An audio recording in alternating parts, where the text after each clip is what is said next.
Hello there and welcome back to War Thunder. Today I want to talk about the Type-90 in some sort of first impression. And this is currently Japan's highest battle rating tank. It's the new one from the patch. It's looking very similar to the Leopard 2A4, which I still have to take out for a spin. And the thing is this, I really like this tank and I still don't like the high tier gameplay. However, a lot of the issues that I had with the T62M1 are gone and replaced with awesomeness. Yes, I like the tank, but there are of course a lot of issues. So first of all, I want to talk about the tank in the hangar, want to have a quick look at the upgrades, and then talk a little bit about my experience. Then I will show you some gameplay examples, what the tank is capable of doing, and then one game at the end, so a proper first impressions.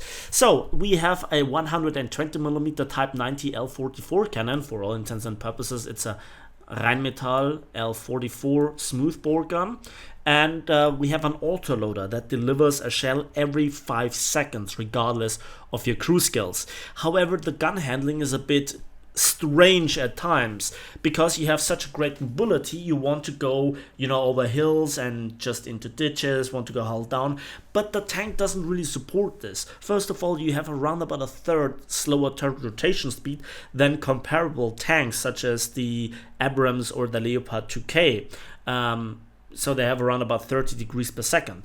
It's not bad, but it feels a bit unusual slow. But what's really bad is the gun depression of just -7 degrees and just +10. And you very, very often feel that. On Karelia, that got me killed multiple times. Talking about Karelia still being a top tier map. Go figure. But again, 5-second reload for a very, very good gun. And we have 42 rounds of ammunition. Then we just have 3 crew members. That's a bit low. But again, it doesn't really matter if you're down to 2 because you have an autoloader. But if you lose 2 crew members, you're dead. Other tanks could survive that. Talking about the armor just in a moment. Great mobility. Under 52 tons for a 1500 horsepower engine. That is really strong. So in close quarters, turning, accelerating, it feels great up until the point that you hit 30 kilometers an hour, and then you keep the same acceleration, which doesn't really convince you.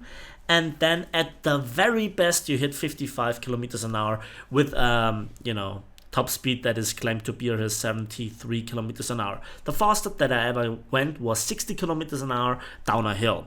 And so the tank is nimble, it's fast, it's maneuverable, at least on paper, but it's not outstandingly fast. And so for what I expect from a nearly 30 horsepower to ton tank, it doesn't really convince me. But it's not a slouch, it's just like a nuance too slow for my taste when I look at the stats. Then let's talk about the armor. And there we can see it's rolled homogeneous armor, and the armor layout with the flat parts and bits, it's like a Leopard 2A4, or also in a bit of a greater scale the American Abrams.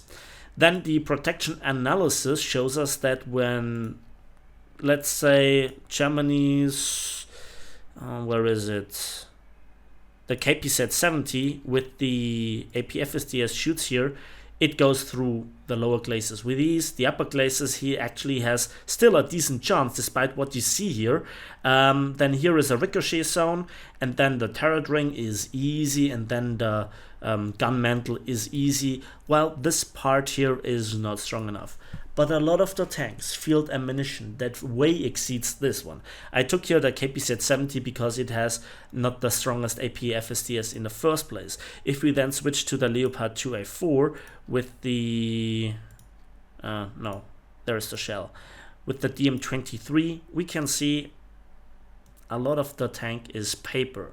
Now, top tier meta, it seems like that armor doesn't matter in the first place, but this tank doesn't really shine through its armor. It got advertised, it got hyped, but then it died off a little bit. Now I know why, because if you play it yourself, you just get lol panned everywhere, and the aim of top tier players is extremely outstandingly good. So there are 2 ways that you encounter your opposition. Either they are absolutely numbnuts in XM1s, and yes, I really realize this, or they are extremely excellent with their maneuvering, with their aim, with their ammunition choice, with the teamwork that they do. But in general, you are very often teamed up with the Americans, and that cost me dearly. I have a win rate of under 30% in this tank. However, at least it was not the arcade matchmaker where every nation versus every nation. It just happened once. So yeah, but then the queue times are extremely long. 7 minutes, 10 minutes even to get into one game. That then again in typical top tier fashion lasts either 3 minutes or 15 minutes, because one of the enemy players is running into the 90s, back into the future, call it what you want. So the tank itself is fun up until the point that it's not anymore. So the tank I like to play, it's really fun and engaging under certain circumstances, but a bit of the surrounding is just not so nice. So, what about the ammunition? Well, here we have the stock round, which is the same as on the Leopard 2K and the Leopard 2A4, and it is 650 millimeters. 5-second reload. You know, for a stock shell, it's okayish. However, now you can see it at a tier 4 upgrade, you get the AP FSDS, and this makes it painful. But the penetration power is just through the roof. 540 millimeters of penetration with a nearly neutral, normalization, so that at 60 degrees you still have 253 millimeters of penetration. This is an extremely powerful shell. I think I never had problems penetrating anything except for, some very heavily angled surfaces where the shell just ricocheted. But other than this, through actual armor, it just plowed its way. But the post-penetration damage effect is not as great as on what I really noticed, the T62M's gun. So go figure. But overall, over all the situations, I think the tank is really great. In fact, I would say, whereas in the T62M you have to endure the high tier tank meta, this tank creates the high tier tank meta. So I think that's enough rambling. Let's hop into some gameplay. So let's talk about the mobility aspect, and you can see that I'm actually flanking through the middle because A is here somewhere on the side of the map. And you can see the tank is really no slouch. This was the fastest that I ever got in this tank. So in a straight line, it actually on hard terrain can accelerate quite well. But it's the usual stuff that tanks that are having very great top speeds are actually not that fast. So the scene that I want to show you is this. I'm going in very fast. I have no idea how this guy was so quick on the trigger.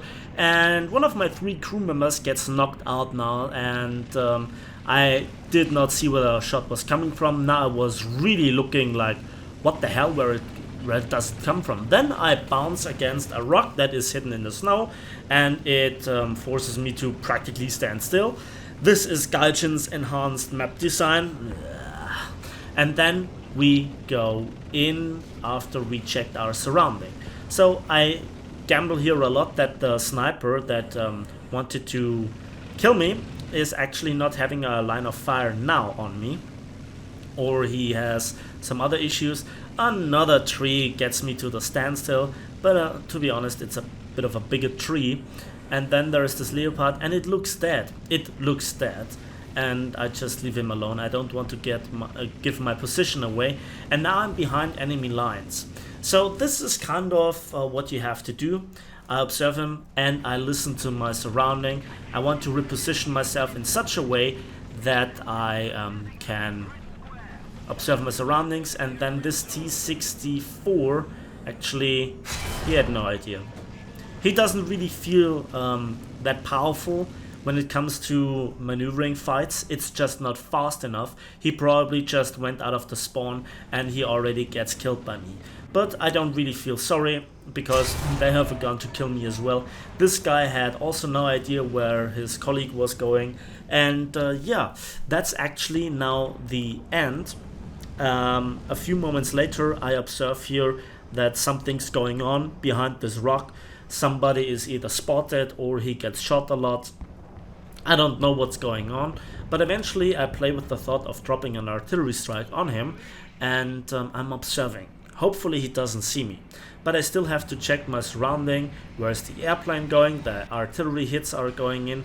He's not showing himself, and yeah, I still have to check my back. A shell whizzes by, and then this happens. I want to trick him out. I actually shoot, and it's just a horizontal turret drive that got knocked out. And so the Leopard 2A4 kills me with this shot. Let's have a look at it where it actually went. And it passed right through my composite armor with ease and killed 2 of my crew members. So the next scene is very similar, and this time on Mozdog, and I'm flanking on the other side of the map, and I observe here a horde of well, enemy tanks, and I just want to pick them apart. Now again, it's the mobility that is king, and when having experienced a lot of, you know, this shooting with ships, which to this it is very similar, then you can see that I'm not that unexperienced firing on the move while going in a horizontal way. This T-64 now has not the best time, and you know, the difference is that I also received here a shot and it didn't do anything, and I get his gun barrel, and now I need to hunt him down. And you know, that was very fast, very engaging. It's like high-tier Call of Duty, and instead of, you know, controlling something like in an ego shooter, you just control a tank. It's all very arcadish, but it is so arcadish that it doesn't even fit in arcade. I complained this about this, like how all the high-tier tanks feel from hell, even 8.0 onwards, or sometimes even earlier, where I think the map design, the map layout, the capture points, and all those things, they don't really feel fitting together anymore. But this is just my perspective.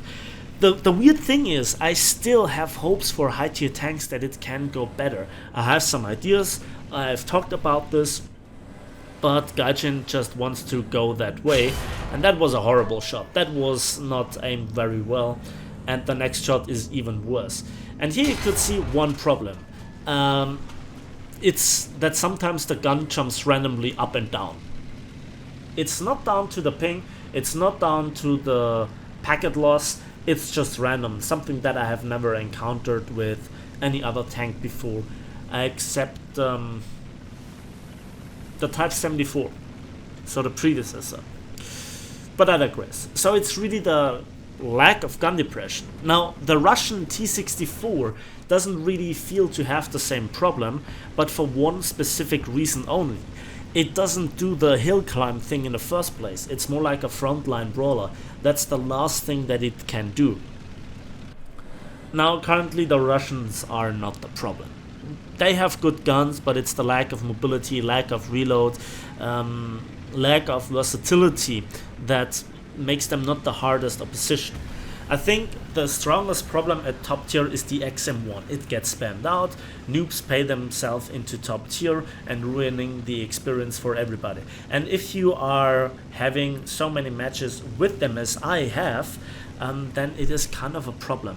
Just giving you here 2 quick examples. The XM1 very often gets spammed out. Not every match is like this, but very often XM1s are everywhere, and when they are on your team, they either rush ahead and just cripple everything and just rush through the enemy team. That would be a positive scenario, but in the majority of cases they get slaughtered. You really feel that a lot of the enemy tanks don't have the how to say it, the skill, don't fit the meta of high tier. And there we can see I really screwed up this engagement, and I got tracked and I got hit by an ATGM. I get now shot from the side, and eventually I get killed by, out of all the tanks, you might not believe it, by a Begleitpanzer 57. And just because I had fun doing it, I want to show you another rush example at just going straight in. And this is, as sad as it sounds, the most effective way to, well, spade your tank or grind a tank, to just get in, get killed into the next match. But again, the queue times are horrible. So this tank was completely oblivious, and I'm not quite sure if you could realize it, how long it took me to get over the ridgeline, and once I committed to it, there was no turning back. Then I spot a gun barrel in the woods, and I take careful aim through the trees, and we blow up here the Leopard 2K, and then another customer, and this time I screwed up the aim. He just braked, and we trade each other, so that's really interesting. You want more kills? Well, I have this scene here before I go to the final gameplay. There is a Leopard 2K. I have to aim here through the fences, and I actually hit the engine. So now he's burning, I have a better aiming spot. Then I track him, I know how to correct my aim. He doesn't see me through the bush. Now his gun is disabled, and I correct my aim blindly. So I run through here a lot of ammunition, and I don't have the highest ammunition reserves. I didn't even talk about the ammo rack. So you have it like on the KPZ-70 or the Abrams, that you have a ammunition storage in the back of the turret with a blowout panel like on the M1 Abrams, and it fits like 19 rounds in total. And you know, when you have to deal with such a waste of ammunition like I have, then you can run through that very quickly. The rest is in a ready rack in the turret, which is not really beneficial to your survival, and the remaining shells are then in the fuel tank like on the T-64. So yeah, this is what enemy players go. So I spotted for a brief moment the enemy tank, and I'm going in very, very aggressively. This is one of two playstyles that you can do. There is nothing in between. Either you rush or you camp. You rush or you camp. And I'd rather rush than camp. So those were already now a triple strike, so that was really nice. And just in a moment you can see I'm very low with the ammunition. One of the shells now get back in the ready rack, which is very surprising, because I think they're all now in a ready rack. I do not really think that I have miscalculated here. And then I spot here a AAA in the open. He cannot shoot me, the ammunition is gone, he's tracked. I should have switched to the heat shell to finish him off, but the AP FSDS is good enough. And now I actually do something that I knew it would fail, and this is going here into the capture zone to cap it, to put pressure on the team. And that early fight here was good enough to put as much pressure on the enemy team as possible, and eventually this match we won. But here the heat shell goes through the composite armor, and well, that's good enough to kill me with one shot. So now we are in Hürten Forest, or on the Hürten Forest map, and I do again a very classical flanking maneuver, and you'll see that they have reworked the map a little bit, which works really in my benefit. And I was pretty lucky with how the enemy team was going, but at the right moment I was careful enough. Now, a bit of a spoiler, I survived the match, but I missed my ace by not a lot. So in good fashion for what feels like a light tank, I just cruise in the low ground and I don't give the enemy a target. So this is where the low ground is actually useful to hide from the vision of the enemy tanks. And I bypass C. One lesson that I really learned throughout, playing years and years of War Thunder is that if you go for the caps early on, you very often die, because it's enough time for the enemy to surround you, to prepare you. They know exactly where you are. So you very often get more out of it than to when you just bypass it, kill the tanks that want to go into C, or support your allies that go into C or general a capture point, and then go in with the remaining of your team. Kills pay bills. It's just a game at the end of the day, and you just have to adapt to the meta. Anyways, you're always struggling, you're always having a bad time or a very stressful time at best, and you really have to, know that. You really have to accept that, and everything else is just not really fun. So in that way, yes, I have fun with the Type-90, but look at this. Look at the lack of gun depression. It's just this 3 degrees, and so I have to expose a lot of my tank, and if anybody would have looked here, I would be in big trouble. Then there was this other tank, but then there's this MX-40, and he actually had no idea in the beginning where I was. Now I take out the gunner, and now he wants to spray me with the 20mm, but I finish him off. And that was a double strike just like this. So the question is, should I stay here? There was another Russian tank that I briefly saw, but he doesn't show himself, so I reposition. So it is more like a light tank gameplay that you should, or playstyle rather, that you embrace. And to a certain degree I like this. I really like the upgraded performance of the gun. I'm not quite sure if I would have the same success with the heat shell, you know, the trajectory, the damage output. A lot of the enemy tanks have Era by now, or composite armor that can withstand it, where you just have to point at various different, you know, spots. So I miss here the Leopard 2K. And then I just want to, well, hunt him down. But I don't want to expose myself. Yeah. And there is Gaijin's biggest problem, how trees actually behave. It's so disgusting with the interaction currently of trees and derooting them or pulling them out of the ground, and that brings the entire 40-ton tank to a dead stop within a split second. So here I whiffed the shot a bit wide, and I still can finish off the Leopard 2K now, so I actually hunted him down. It took me a bit longer than I expected, and now I have a problem. I'm standing kind of in the open, just the bushes provide me with soft cover, with visual cover, and so I do the French move, I retreat. But just to reposition, not to just, you know, see the front line a bit further away for the greater picture. Bad jokes are for free on this channel.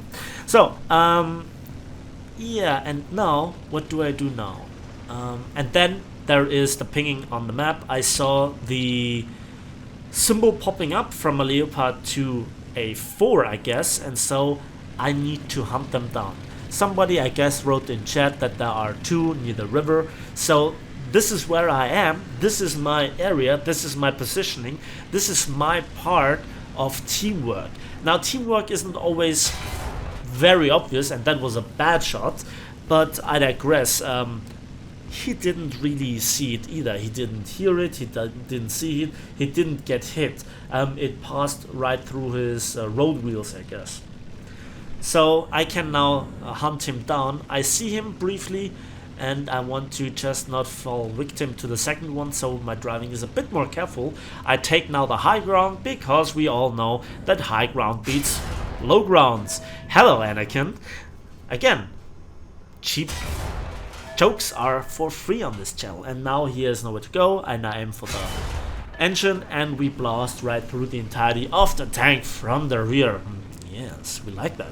So, you can see just 2 enemy players left. It's again a very small map. I was in the right positions to pick them off one by one. 4 kills so far, and that's actually the entire action part of this match.